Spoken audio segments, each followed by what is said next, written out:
What's up, guys? Welcome into Packers Total Access. My name is Clayton. You can check us out on packernet.com. Find me on Twitter at Packers_access. Just a quick little show for you guys this Saturday afternoon, or yeah, it's afternoon down here, Eastern time. Anyways, college football is getting kicked off. I want to talk a little bit about Matthew Golden and the opportunity that lies in front of him potentially tomorrow as the Packers travel to Cleveland for a 1 o'clock kickoff to try to take on the Browns. So excited to dive into a little bit of that information for you guys and gals and just talk about, hey, not only is there a void already in place with Christian Watson starting the season on PUP or IR, right? You've also got now Jaden Reed going to the IR. He's going to miss several weeks. And then you got Tucker Kraft injured as well. So we'll talk about why Matthew Golden, in my opinion, is absolutely poised to take that next step and show that he is worthy of that first round pick. I know the stats have looked a little minute up to this point. We'll talk about why that is as well. Before we do, though, you guys do that YouTube stuff for me. Hit like, hit subscribe. If this is your first time tuning into PTA, welcome. Thank you for making us a part of your afternoon. We're not experts here. We're not insiders. We're not media members. We're fans just like you talking Packers on the daily. We go live for pregame shows, postgame shows, film analysis, stat breakdown, the whole 9 yards. So if you're looking for daily content, make sure you click subscribe and hit that bell icon so you're notified when we do go live like this, even though it wasn't scheduled. I'll tell you what is scheduled.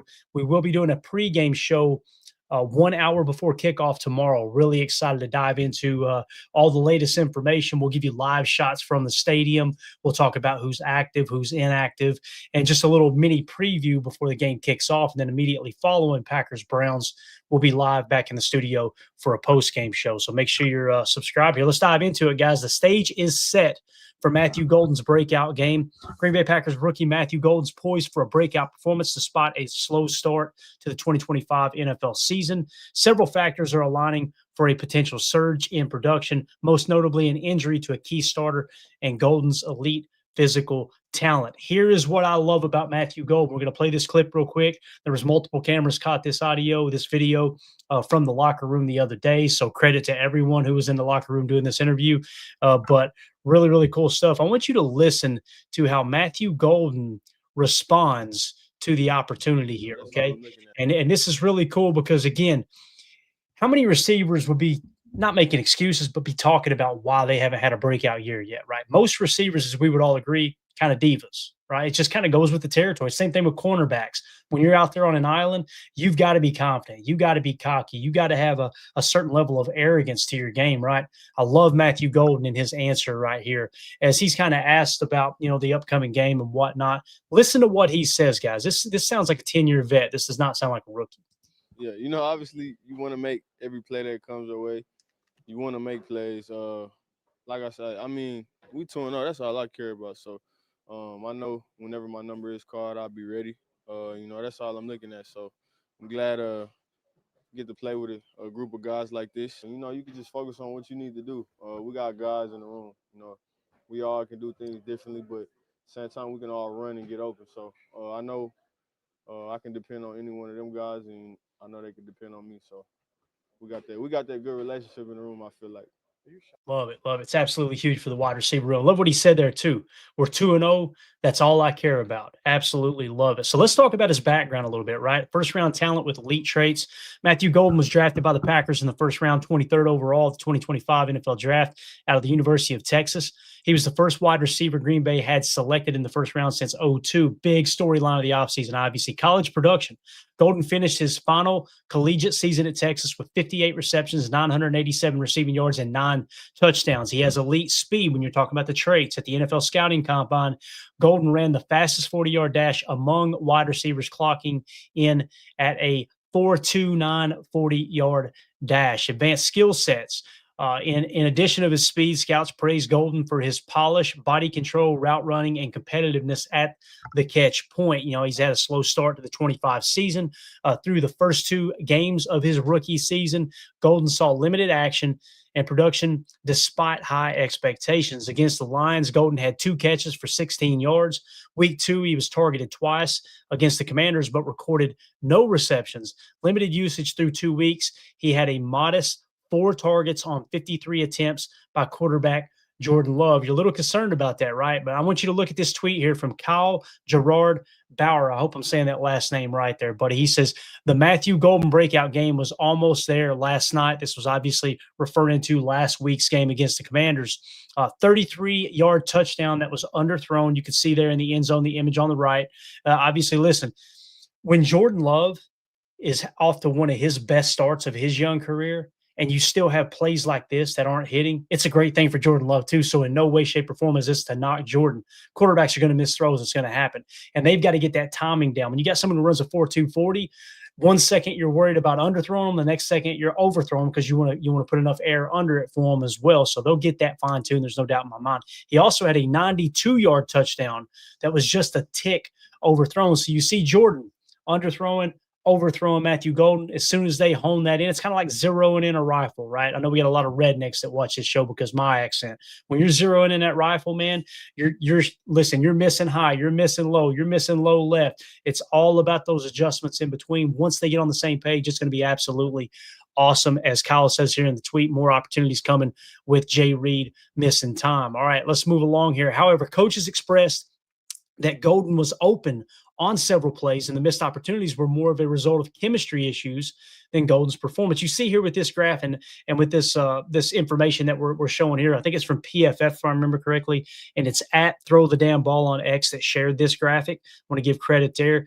So what you've got, guys, and everybody listening on the podcast, you've got this chart, right, where on the left side of the screen running vertically, you've got its catch point and yak grade, and then running horizontally from left to right on the bottom, you've got raw PFF separation grade. Okay, so PFF has a raw separation grade. Essentially, it's who is good, how good are these players at creating separation from their coverage.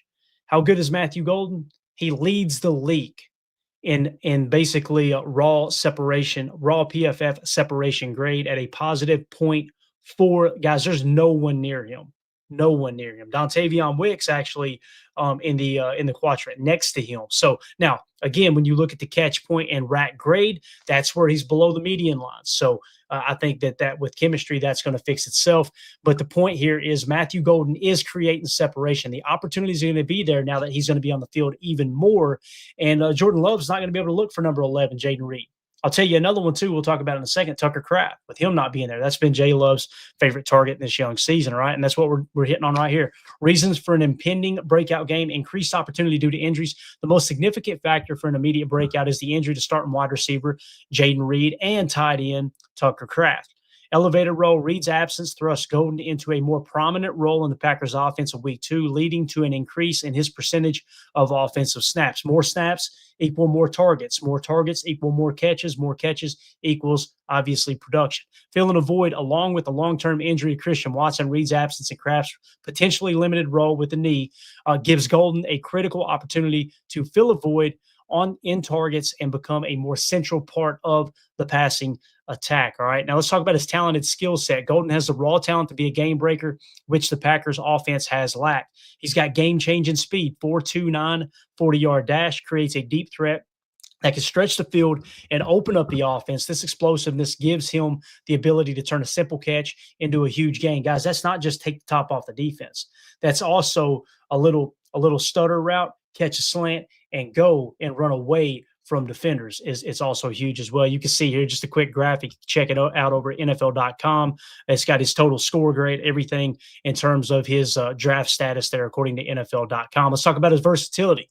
Golden has the skill set to play both inside in the slot and outside, giving offensive coaches maximum flexibility in how to deploy him. Why are we mentioning that? Remember Greg Cosell, as we were leading up to the draft, Golden was on the short list of wide receivers that we thought, okay, the Packers are going to take a wide receiver. These 5, maybe 6 receivers are in the ballpark of where they're picking there in the first round, and possibly the second. We included some of those.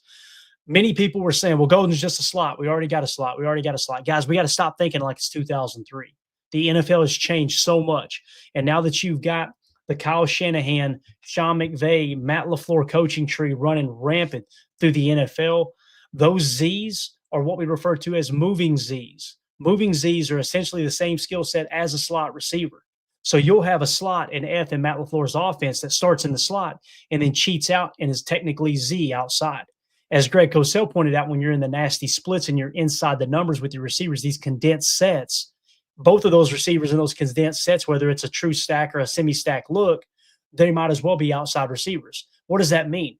To be an outside receiver, you need speed to take the top off the defense. You need to be able to work out breaking routes. Matthew Golden does both of those. And anybody who lines up in those stack looks out of nasty splits, you got to have that skill set. He has that skill set.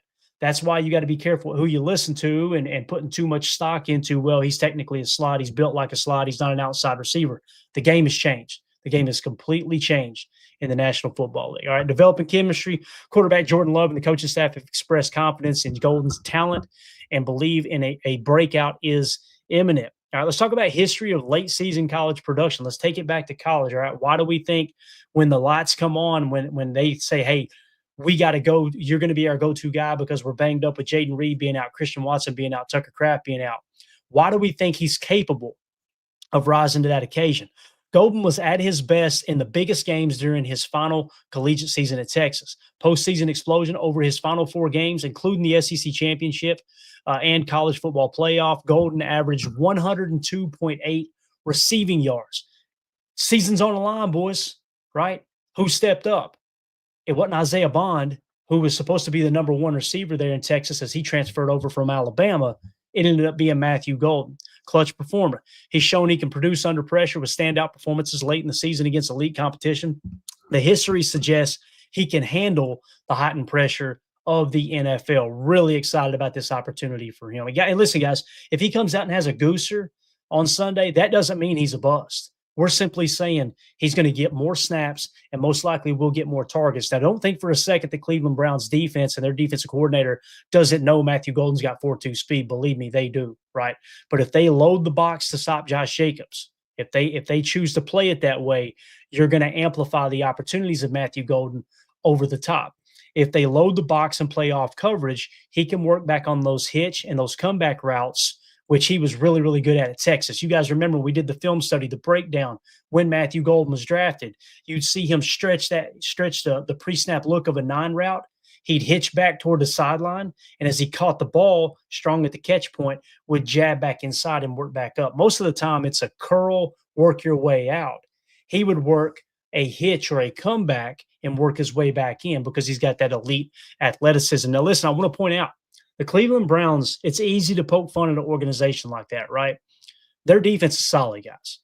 Run defense is a little bit better than their pass defense, but their pass defense is nothing to shake a stick at here. I'm telling you, when you look at pass defense across the league, and this is yards per pass attempt, right? So this is kind of passing efficiency, essentially. Green Bay leads the way in pass defense at 4.7 yards per pass attempt allowed. The LA Chargers and the LA Rams are tied for second at 4.9. The Arizona Cardinals are fourth at 5.1. And then you've got the Buffalo Bills and the Atlanta Falcons tied for fifth at 5.3. Next, you got the Minnesota Vikings, seventh at 5.5. And then in this cluster here, tied for essentially, what is that, eighth position, you've got the Jacksonville Jaguars, Indianapolis Colts, and the Cleveland Browns. So they are essentially through 2 games, short season, obviously, short sample size. But the Cleveland Browns have the 10th best passing defense, really the 8th best passing defense in the league right now. They're tied for 8th.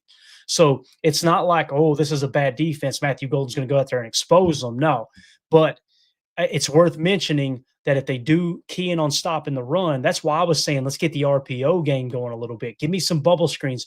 Get me some smoke screens out of the RPO approach. That way, if you see that stellar linebacker core, which they've got 2 of the better linebackers in the league back there, and they're at that second level, that midline, if they start to bend outside towards those bubble screens, towards those smoke screens, guess what you do? You just keep that ball in the belly of Josh Jacobs and you run it down their throat. Now, if they start to cheat those backers in and you see that slot corner or that box safety that's coming down to help in coverage, if you see them cheating inside to stop the run, which I think we'll see that because they are a run-stop team first, a run-stop defense first, let's start to fire that out there on the bubble. And I'm telling you, Matthew Golden with the +1 hat count on a bubble screen with blockers in front of him, one of which could be a Malik Heath or a Dontavion Wicks, or who knows, maybe you show a 12 hybrid look and you put Musgrave, or if Kraft's healthy, you put him out there in the number 2 and you let him be a lead blocker in that regard. You're going to pull a backer out, force a corner, inside, and that's going to even make the run game weak. Now, if they choose to key in on the run and they keep the backer inside and they've got a corner on Tucker Kraft, you love the opportunity in a bubble screen if they bite on the run to get Matthew Golden the ball in space with Tucker Kraft blocking on a corner. So there's a lot of different matchups that you can highlight there. Okay. And again, it goes back to what we started with, guys. Matthew Golden, yes, limited production, limited opportunities, but his attitude is in the right spot. You heard the audio. 2-0 is all I care about. You see his tweet right here on September 13th, 2-0 with the cheese emoji.